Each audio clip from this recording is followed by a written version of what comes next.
কিশোরী, তরুণ তরুণী, ছাত্রছাত্রী, বয়স্ক বৃদ্ধ, পুরুষ মহিলা সবাইকে আমার সালাম জানাচ্ছি। আসসালামু আলাইকুম। বক্তব্যের শুরুতে আমি গভীর শ্রদ্ধা জানাচ্ছি জুলাই আগস্ট মাসে ফ্যাসিবাদের বিরুদ্ধে ছাত্র শ্রমিক জনতার অভ্যুত্থানে নিহত সকল শহীদের প্রতি। আমি আরও স্মরণ করছি তাদের যারা ফ্যাসিবাদী শক্তির প্রাণঘাতী অস্ত্রের সামনে হিমালয়ের মতো দাঁড়িয়ে অন্যায়ের প্রতিবাদ করে মৃত্যুকে আলিঙ্গন করেছে, আহত হয়েছে, পঙ্গুত্ব বরণ করেছে, হারিয়েছে তাদের চোখের দৃষ্টি। সেই সব বীরদের স্মরণ করছি যারা মিথ্যাচার, লুটপাট, স্বৈরতন্ত্রের বিরুদ্ধে এক দফা দাবি নিয়ে দাঁড়িয়েছিল।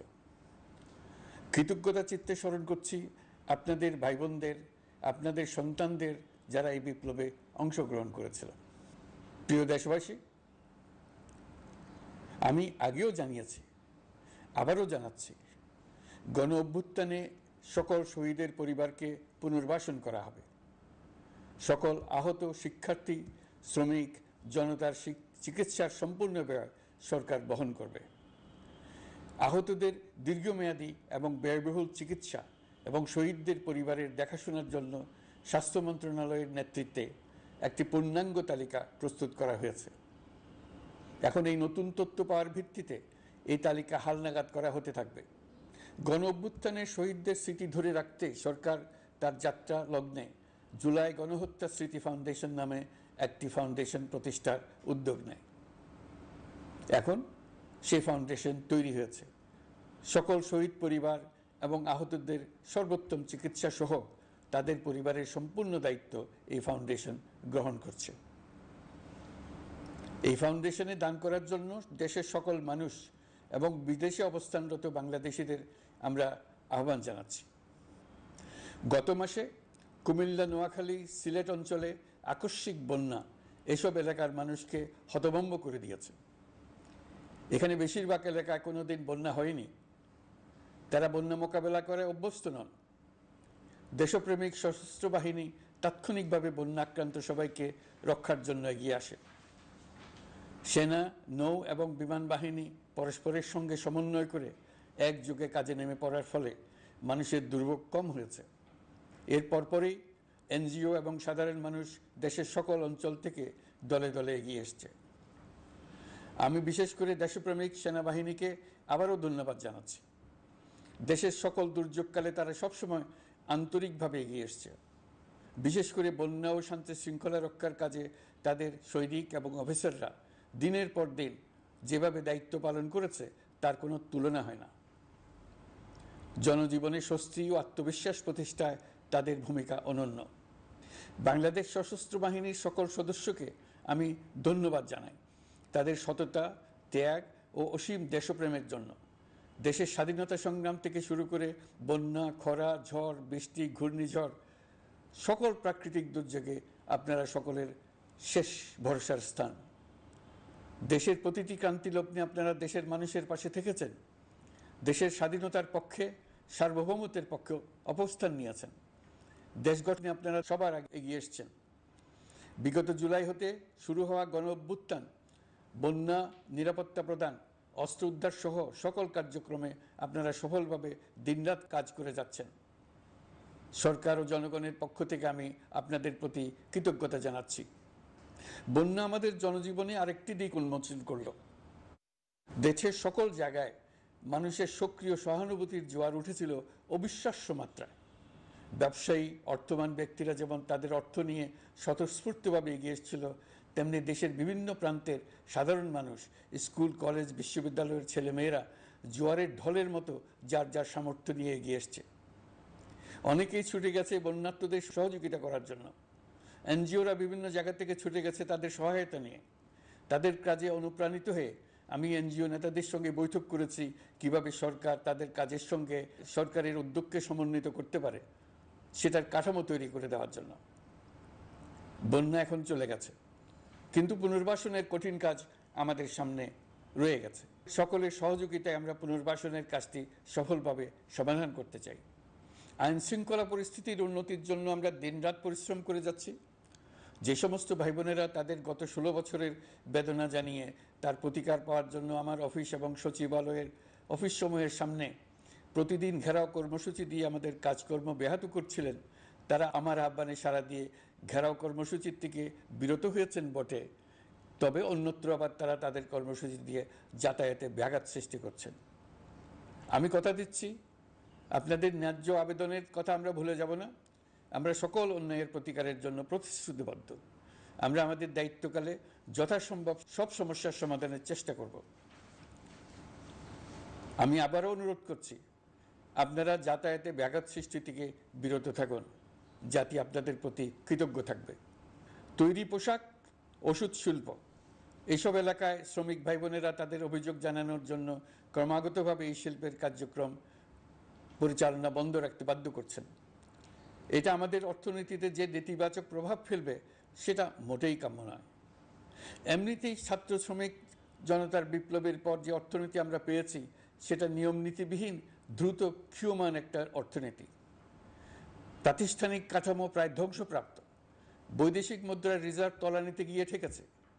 আমরা এই অর্থনীতিতে প্রাণ সঞ্চারের চেষ্টা করছি, আমাদের উদ্যোগে সাড়াও পাচ্ছি। ঠিক এই সময়ে আমাদের শিল্প কারখানাগুলো বন্ধ হয়ে যাক, অকার্যকর হয়ে যাক, এটা আমাদের অর্থনীতিতে বিরাট আঘাত পড়বে। সেটা কিছুতেই আমাদের কাম্য হতে পারে না।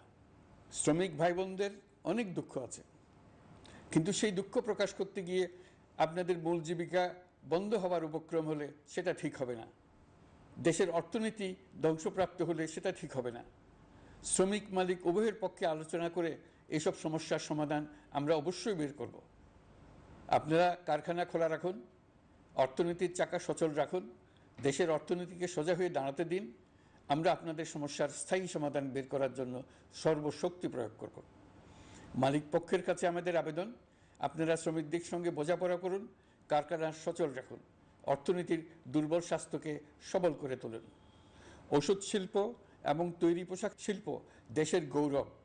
এর মাধ্যমে আমাদের শ্রমিক ভাই বোনেরা তাদের কর্মকুশলতা বিশ্বকে মুগ্ধ করেছে। এর সাফল্য এখন থমকে আছে। আমরা এই দুই শিল্পকে তাদের সম্ভাব্য শীর্ষে নিয়ে যেতে চাই। দুর্বল করার তো প্রশ্নই ওঠে না। এই দুই শিল্পের কোথায় কোথায় বাধা আছে, সমস্যা আছে, সেগুলো চিহ্নিত করে তাকে বাধামুক্ত করতে চাই। আমরা বিদেশি ক্রেতাদের একত্রিত করে তাদের সহযোগিতা চাইব, যেন বাংলাদেশের এই শিল্প দুটি বিশ্বের অন্যান্য দেশের চাইতে বেশি আস্থাযোগ্য হয়ে গড়ে উঠতে পারে। সব কিছুই সম্ভব যদি আমরা শ্রমিক মালিক সম্পর্কটা একটা নির্ভরযোগ্য, আনন্দদায়ক করে গড়ে তুলতে পারি। আমাদের সরকারের প্রথম মাস কাটল, দ্বিতীয় মাস থেকে আমরা নতুন বাংলাদেশ গড়ার ভিত্তি হিসেবে নতুন শ্রমিক মালিক সম্পর্কের সূচনা করতে চাই। এটা দেশের সবার কাম্য। দেশের নতুন প্রজন্ম নির্ভয়ে যেন তাদের ভবিষ্যৎ নিয়ে এগিয়ে যেতে পারে, আমরা সেই লক্ষ্যে কাজ করছি। আমাদের দায়িত্ব অনেক। ন্যায়ভিত্তিক একটা সমাজ গড়ে তোলার জন্য একসাথে অনেকগুলো কাজ আমাদের হাত দিতে হবে।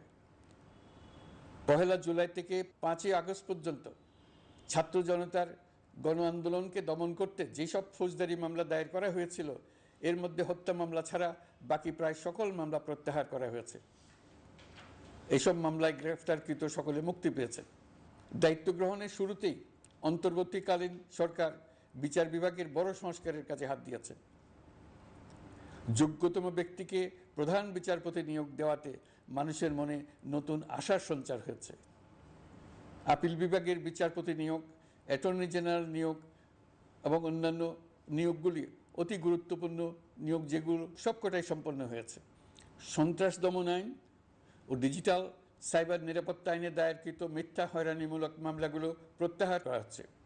সাইবার নিরাপত্তা আইন সহ বাংলাদেশে বিদ্যমান সকল কালো আইনের তালিকা করা হয়েছে। অতি সত্বর এই সকল কালো আইন বাতিল ও প্রযোজ্য ক্ষেত্রে সংশোধন করা হবে। সাংবাদিক সাগর রনি হত্যাকাণ্ড সহ বহুল আলোচিত 5টি হত্যাকাণ্ডের তদন্ত ও বিচার অগ্রাধিকার ভিত্তিতে ও দ্রুততম সময়ে নিষ্পত্তির জন্য সহায়তা প্রদান করা হচ্ছে। সম্প্রতি আমরা বলপূর্বক গুম থেকে সকল ব্যক্তির সুরক্ষার জন্য আন্তর্জাতিক কনভেনশনের সনদে স্বাক্ষর করেছি। ফলে স্বৈরাচার দ্বারা প্রতিষ্ঠিত গুম সংস্কৃতির সমাপ্তি ঘটানোর জন্য আন্তর্জাতিকভাবে আমরা প্রতিজ্ঞাবদ্ধ হলাম। এছাড়া আমরা ফ্যাসিবাদ শাসনের 15 বছরে গুমের প্রতিটি ঘটনা তদন্ত করার জন্য পৃথক একটা কমিশন গঠন করছি। যেসব পরিবার তাদের নিখোঁজ পিতা, স্বামী, পুত্র এবং ভাইদের পাওয়ার জন্য বছরের পর বছর যন্ত্রণার সাথে অপেক্ষা করছেন, আমরা আপনাদের বেদনায় সমব্যথী। আয়নাঘরগুলো বন্ধ করে দেওয়া হয়েছে এবং সেই সাথে বের হয়ে আসছে ফ্যাসিস্ট হাসিনা সরকারের গুমের শিকার ভাই বোনদের কষ্ট ও যন্ত্রণা গাথা। আমাদের তরুণ প্রজন্মের ভবিষ্যৎ যেন উজ্জ্বল হয়, সেটা নিশ্চিত করতে শিক্ষা ব্যবস্থার দিকে আমাদের পূর্ণ নজর রয়েছে। ইতিমধ্যে প্রথম শ্রেণী থেকে দ্বাদশ শ্রেণী পর্যন্ত বর্তমানের ত্রুটিপূর্ণ শিক্ষাক্রম পরিবর্তন করা হয়েছে। বই সংশোধন ও পরিমার্জনের কাজ শেষ পর্যায়ে আছে। এই সংস্কারের কাজ অব্যাহত থাকবে। বিশ্ববিদ্যালয়সমূহের উচ্চ প্রশাসনিক পদগুলো পূরণ করে শিক্ষা কার্যক্রম স্বাভাবিক করার কাজ দ্রুত গতিতে এগিয়ে চলেছে। বেসরকারি শিক্ষা প্রতিষ্ঠানগুলোর পরিচালনা বোর্ডে দখলদারিত্বের রাজনীতি বন্ধ করার ব্যবস্থাও নেওয়া হয়েছে। আপনারা নিশ্চয় লক্ষ্য করেছেন, আমাদের প্রথম মাসে দেশের প্রায় সকল বিশ্ববিদ্যালয়ের উপাচার্য এবং উপাচার্য মহোদয়গণ পদত্যাগ করেছেন। উচ্চশিক্ষার ক্ষেত্রে এটা বিরাট শূন্যতার সৃষ্টি করেছে। প্রথম মাসে আমরা ক্রমাগতভাবে প্রতিটি বিশ্ববিদ্যালয়ে সবার কাছে গ্রহণযোগ্য এমন উপাচার্য এবং উপাচার্য নিয়োগ দেওয়ার কাজ শুরু করেছে। এর ফলে সকল সরকারি এবং বেসরকারি বিশ্ববিদ্যালয়গুলোতে নতুন উদ্যমে কাজ শুরু করার পরিবেশ সৃষ্টি হয়েছে। সংবাদ মাধ্যম ও মত প্রকাশের পূর্ণ স্বাধীনতা ইতিমধ্যে নিশ্চিত করা হয়েছে। আমরা সবাইকে বলে দিয়েছি, আপনারা মন খুলে আমাদের সমালোচনা করুন, আমরা সবার মতামতের প্রতি শ্রদ্ধাশীল। মিডিয়া যাতে কোনো রকম বাধা বিপত্তি ছাড়া নির্বিঘ্নে তাদের কাজ করতে পারে, সেজন্য একটা মিডিয়া কমিশন গঠন করা সরকারের সক্রিয় বিবেচনাধীন। আরও যেসব কমিশন সরকার সহ অন্য সবাইকে জবাবদিহিতার আওতায় আনতে পারে, আমরা তাদের পুনর্গঠন ও সংস্কারের উদ্যোগ নিয়েছি, যাতে তারা আরও শক্তিশালী হয়, জনকল্যাণে কাজ করে। দায়িত্ব গ্রহণের পর বিভিন্ন দেশের সরকার প্রধান টেলিফোনে এবং শুভেচ্ছা বার্তা পাঠিয়ে আমাকে অভিনন্দন জানিয়েছেন। বিভিন্ন দেশের রাষ্ট্রদূত এবং হাই কমিশনার বৃন্দ আমার সাথে সাক্ষাৎ করে দ্বিপাক্ষিক সহযোগিতা বৃদ্ধির আশ্বাস দিয়েছেন। আমার অনুরোধে সংযুক্ত আরব আমিরাতের 57 জন বাংলাদেশি যারা ফ্যাসিবাদ বিরোধী বিক্ষোভে অংশগ্রহণ করা বিভিন্ন মেয়াদে কারাদণ্ডে দণ্ডিত হয়েছিলেন, তাদের সাধারণ ক্ষমা ঘোষণা করেছেন সে দেশের সরকার। ইতিমধ্যে তাদের কয়েকজন দেশে ফিরে এসেছেন। এই ক্ষমা প্রদর্শন ছিল অতি বিরল একটি ঘটনা। এই জন্য আমি সংযুক্ত আরব আমিরাতের রাষ্ট্রপতি শেখ মোহাম্মদ বিন জায়েদ আল নাহিয়ানকে ধন্যবাদ ও কৃতজ্ঞতা জানিয়েছি আপনাদের সবার পক্ষ থেকে। যে সমস্ত সরকার প্রধানের সঙ্গে আমার টেলিফোনে যোগাযোগ হয়েছে, তাদের মধ্যে রয়েছেন ভারতের প্রধানমন্ত্রী নরেন্দ্র মোদী, পাকিস্তানের প্রধানমন্ত্রী শাহবাজ শরীফ। আমরা ভারত এবং অন্যান্য প্রতিবেশী রাষ্ট্রসমূহের সঙ্গে সুসম্পর্ক চাই, তবে সেই সম্পর্ক হতে হবে ন্যায্যতা এবং সমতার ভিত্তিতে। ভারতের সাথে আমরা ইতিমধ্যে বন্যা মোকাবেলায় উচ্চ পর্যায়ে দ্বিপাক্ষিক সহযোগিতার আলোচনা শুরু করেছি। দক্ষিণ এশিয়ায় আঞ্চলিক সহযোগিতা বৃদ্ধির লক্ষ্যে আমি সার্ক রাষ্ট্রগোষ্ঠী পুনর্জীবিত করার উদ্যোগ নিয়েছি। আমরা চাই আমাদের দেশ যেন একটি গণতান্ত্রিক দেশ হিসেবে বিশ্বের কাছে সম্মানের সাথে পরিচিত হয়। দেশের পরিকল্পনা যেন দেশের মানুষ কেন্দ্রিক হয়, কোনো নেতা বা দল কেন্দ্রিক না হয়। আমরা স্বৈরাচারী হাসিনা সরকারের অহেতুক কোটি কোটি টাকা ব্যয়ের প্রকল্প বাস্তবায়িত হতে দেখেছি, যেগুলো কখনোই দেশের মানুষের জন্য ছিল না, বরং এর সাথে জড়িত ছিল কুৎসিত আমিত্ব এবং বিশাল আকারের চুরি। চলমান এবং প্রস্তাবিত সকল উন্নয়ন প্রকল্পগুলোর যাচাই বাছাই করার কাজ ইতিমধ্যে আমরা শুরু করেছি।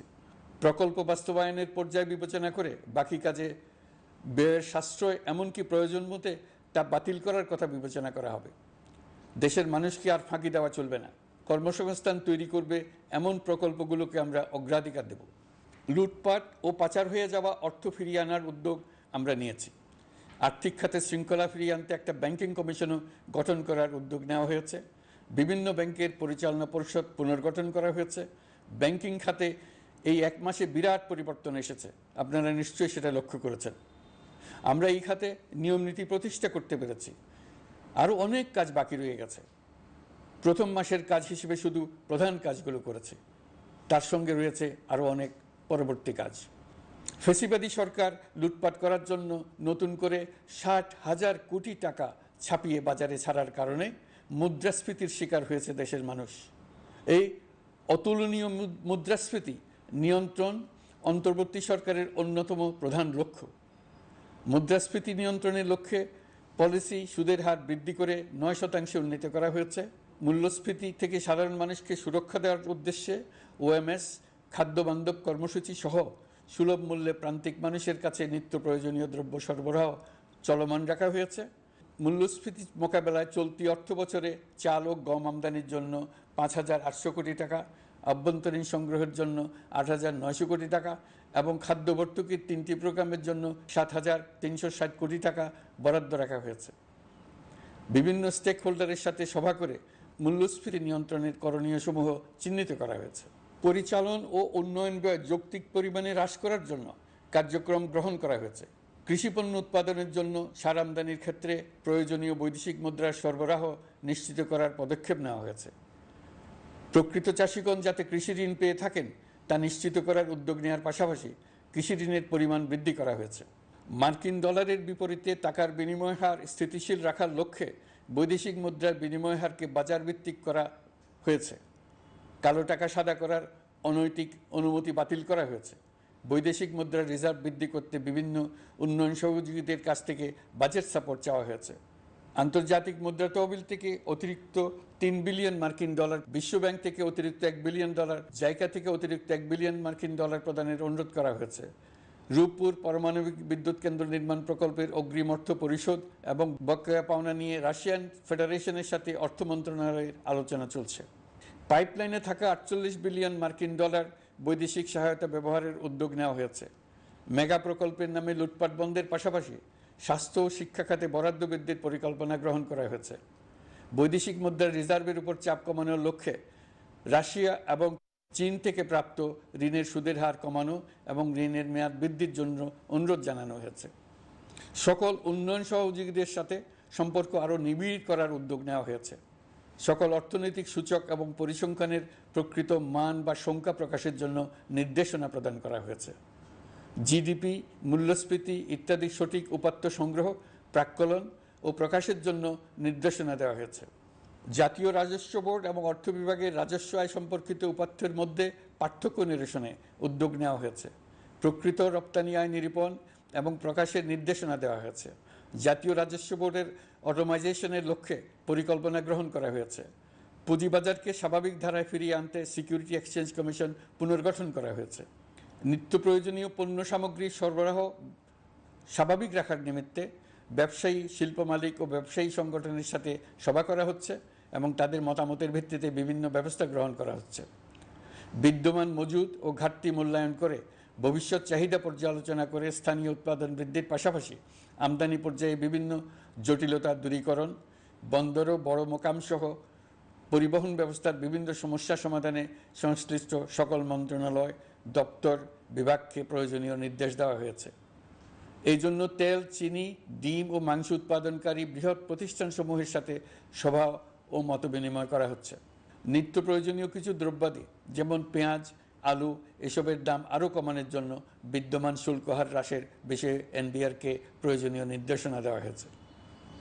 ইতোমধ্যে এনবিআর পেঁয়াজ, আলু ও কতিপয় কীটনাশকের ক্ষেত্রে আমদানি শুল্ক হ্রাস এবং ক্ষেত্র বিশেষে রেগুলেটরি শুল্ক প্রত্যাহার করে এসআরও জারি করেছে।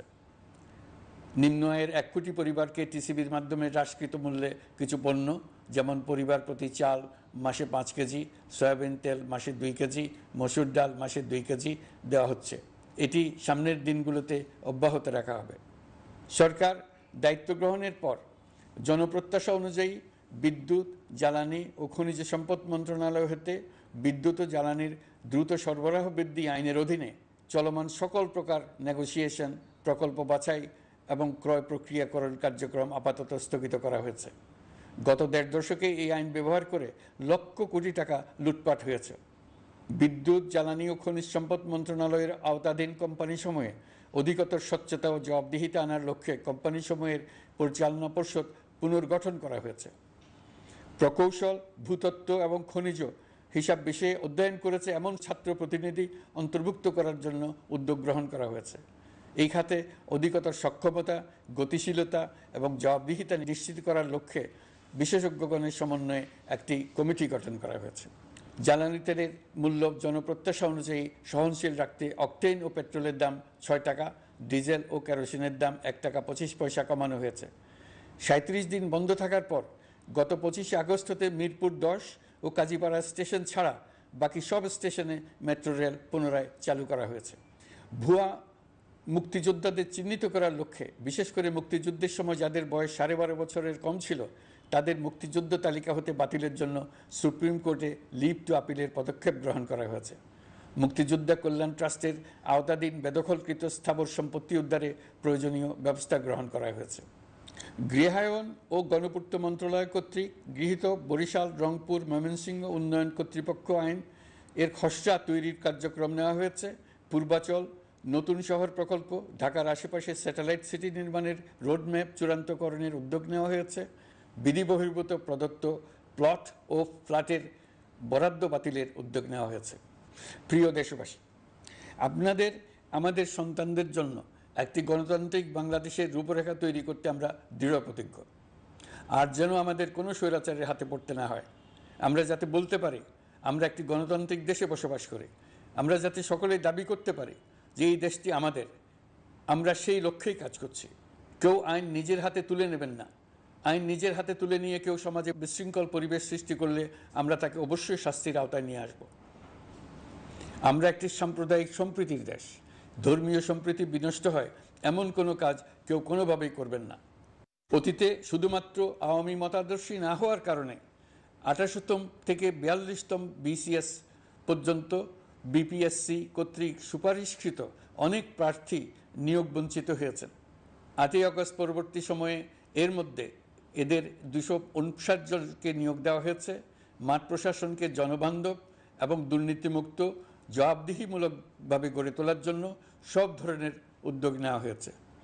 সরকারি কর্মচারীদের বাধ্যতামূলকভাবে সম্পদ বিবরণী দাখিলের নির্দেশ দেওয়া হয়েছে এবং এটা প্রতি বছর তাদেরকে করতে হবে। ধ্বংস হয়ে পড়া একটা জনপ্রশাসনকে নিয়ে যাত্রা শুরু করেছি। মন্ত্রণালয়গুলোর উচ্চতম পদে যারা নিয়োজিত ছিলেন তারা অনেকে দায়িত্ব ছেড়ে চলে গেছেন, কিংবা পদে থাকলেও সহকর্মীদের চাপের মুখে কাজ করতে পারছিলেন না, বাধ্য হয়ে পদত্যাগ করেছেন। আর যারা 16 বছরের স্বৈরাচারী শাসনের আমলে পদত্যাগে বাধ্য হয়েছিলেন কিংবা দায়িত্ববিহীন অবস্থায় একই পদে থেকে বাধ্য হয়েছেন, তাদের সবার কথা বিবেচনা নিয়ে জনপ্রশাসনকে নতুন করে দাঁড় করানোই ছিল আমাদের প্রথম মাসে কঠিনতম সময়। আবার সকল সমস্যার সমাধান করে একটি নতুন জনপ্রশাসন কাঠামো দাঁড় করাতে পেরেছি, এটাই আমাদের প্রথম মাসের সবচাইতে বড় অর্জন। আমার বিশ্বাস এই জনপ্রশাসন জনগণের ইচ্ছা পূরণে সর্বোচ্চ অবদান রাখতে পারবে। অতি স্বল্প জনবল নিয়ে দাপ্তরিক কার্যক্রম শুরু করা হলেও প্রথম দিকে বিভিন্ন মন্ত্রণালয় ও বিভাগ থেকে পাঠানো বিবিধ প্রস্তাব দ্রুত গতিতে এবং আইনগত সমস্ত বাধ্যবাধকতা মেনে সিদ্ধান্ত নেওয়া হয়েছে। গত এক মাসে বিভিন্ন মন্ত্রণালয় ও বিভাগ 198টি অতি গুরুত্বপূর্ণ বিষয়ে সিদ্ধান্ত নিয়েছে। জনপ্রশাসনের 135 জন অতিরিক্ত সচিব, 227 জন যুগ্ম সচিব এবং 120 জন উপসচিবকে পদোন্নতি প্রদান করা হয়েছে। 59টি জেলা প্রশাসককে প্রত্যাহার করা হয়েছে এবং নতুন 59 জন জেলা প্রশাসককে নিয়োগ দেওয়া হয়েছে। 67 জন কর্মকর্তার চুক্তিভিত্তিক নিয়োগ বাতিল করা হয়েছে।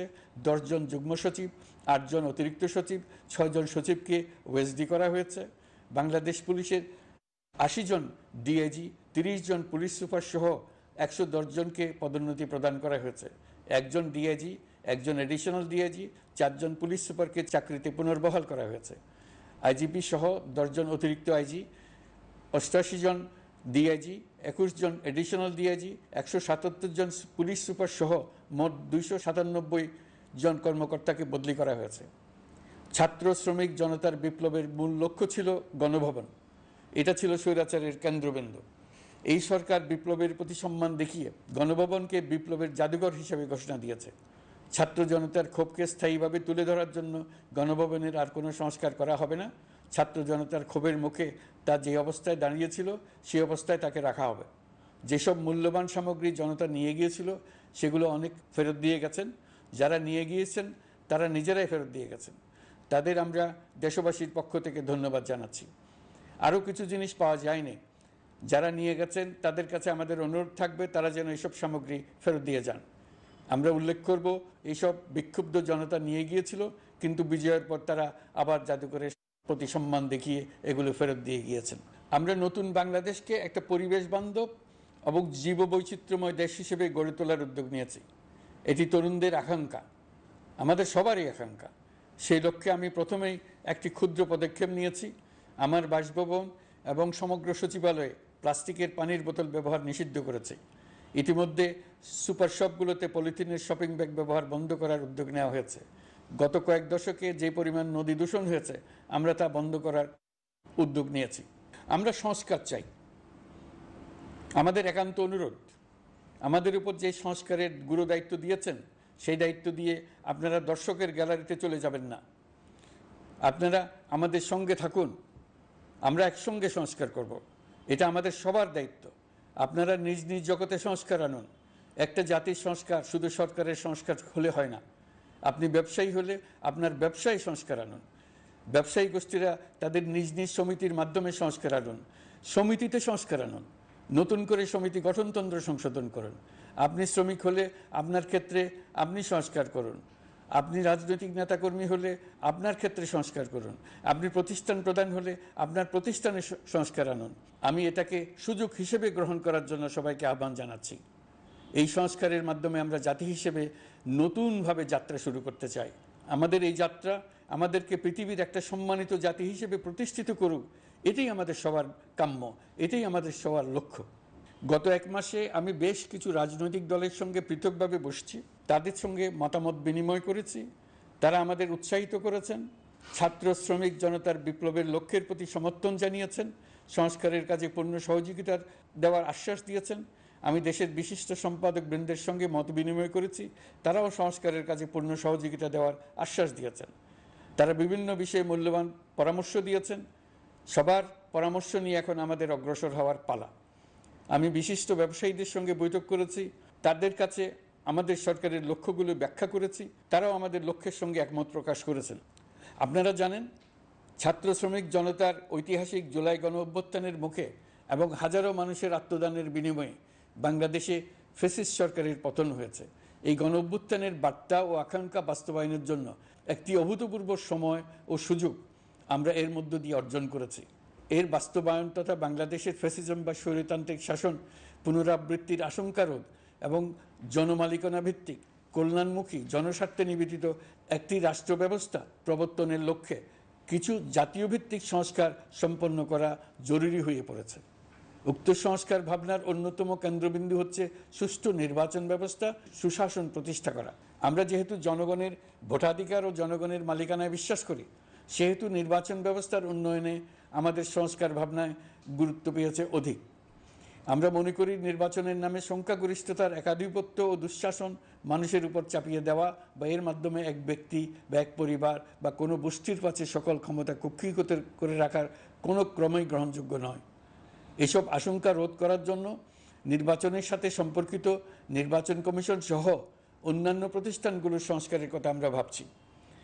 নির্বাচন ব্যবস্থার সাথে সম্পর্কিত প্রতিষ্ঠান হিসেবে পুলিশ প্রশাসন, জনপ্রশাসন, বিচার প্রশাসন, দুর্নীতি দমন কমিশন, এই 4টি প্রতিষ্ঠানের সংস্কার করা সুষ্ঠু ও অবাধ নির্বাচনের জন্য অপরিহার্য। এসব প্রতিষ্ঠানের সংস্কার জনমালিকানা ভিত্তিক, জবাবদিহিমূলক এবং কল্যাণমূলক রাষ্ট্র ব্যবস্থা প্রতিষ্ঠায় অবদান রাখবে বলে আমি বিশ্বাস করি। এর পাশাপাশি সমাজের সকল স্তরের মানুষের প্রতিনিধিত্ব ও স্বার্থ নিশ্চিত করার জন্য এবং জুলাই গণ অভ্যুত্থানের বার্তাকে প্রতিফলিত করার জন্য সাংবিধানিক সংস্কারের প্রয়োজন আমরা অনুভব করছি।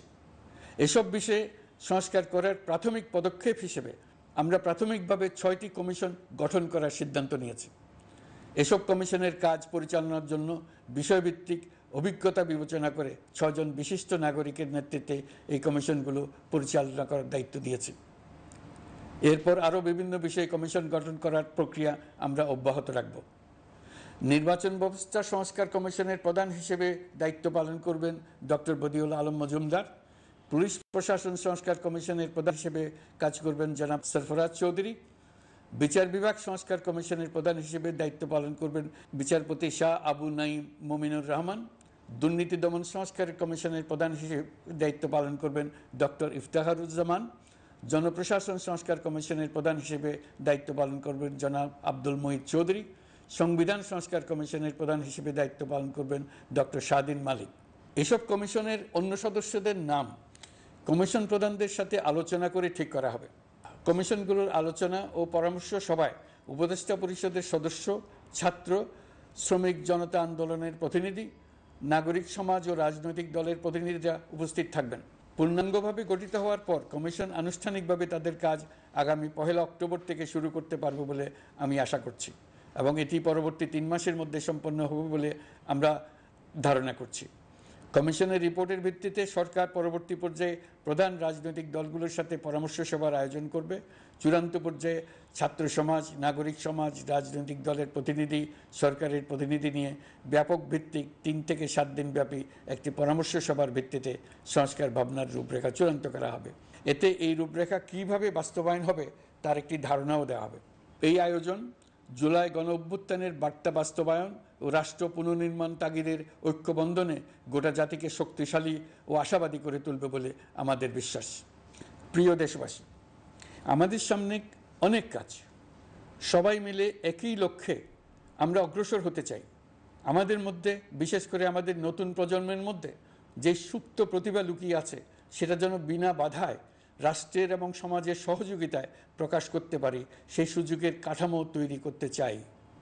সকলে মিলে আমাদের পরিবারের প্রতিটি সদস্যকে, সে ঝাড়ুদার হোক, ছাত্র হোক, শিক্ষক হোক, যে কোনো ধর্মের হোক, সবার সমান অধিকার নিশ্চিত করতে চাই। এই হলো আমাদের সংস্কারের মূল লক্ষ্য। আসুন ছাত্র শ্রমিক জনতার এই বিপ্লবের লক্ষ্যকে আমরা দ্রুত বাস্তবায়ন করি। আমাদের প্রথম মাসে আমরা যেই গতিতে, যে উদ্যম নিয়ে কাজ এগিয়ে নিয়ে যাওয়ার কথা চিন্তা করেছিলাম সেটা হয়তো করতে পারিনি বাস্তব অবস্থার পরিপ্রেক্ষিতে। দেশের আইনশৃঙ্খলা পরিস্থিতি স্বাভাবিক রাখা গেলে আশা করি আমরা আমাদের গতি অনেক বাড়াতে পারব। এই জন্য দেশের সকল মানুষের কাছে, শিক্ষক, ছাত্রছাত্রী, কৃষক, শ্রমিক, পেশাজীবী, বড় ব্যবসায়ী, ক্ষুদ্র ব্যবসায়ী, দিনমজুর, গৃহিণী, সকলের সহযোগিতা চেয়েছি।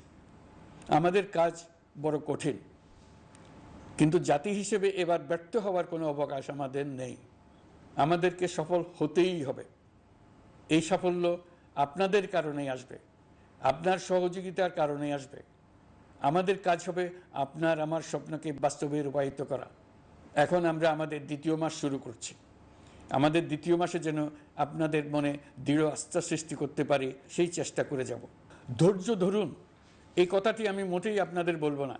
আমরা সবাই অধৈর্য হয়ে পড়েছি। এত সব কাজ কখন যে শেষ হবে এটা চিন্তা করে আমরা অধৈর্য হব, কেন হব না? কিন্তু সঠিকভাবে কাজ করব, কাজে কোনো অধৈর্যের চিহ্ন রাখব না। প্রিয় দেশবাসী, দেশের শিশু, কিশোর কিশোরী, তরুণ তরুণী, ছাত্রছাত্রী, বয়স্ক, বৃদ্ধ, পুরুষ, মহিলা, সবাইকে আবারও আমার সালাম জানাচ্ছি। আসসালামু আলাইকুম। আপনাদের সবাইকে ধন্যবাদ জানাচ্ছি। মহান আল্লাহ আমাদের সকলের সহায় হন।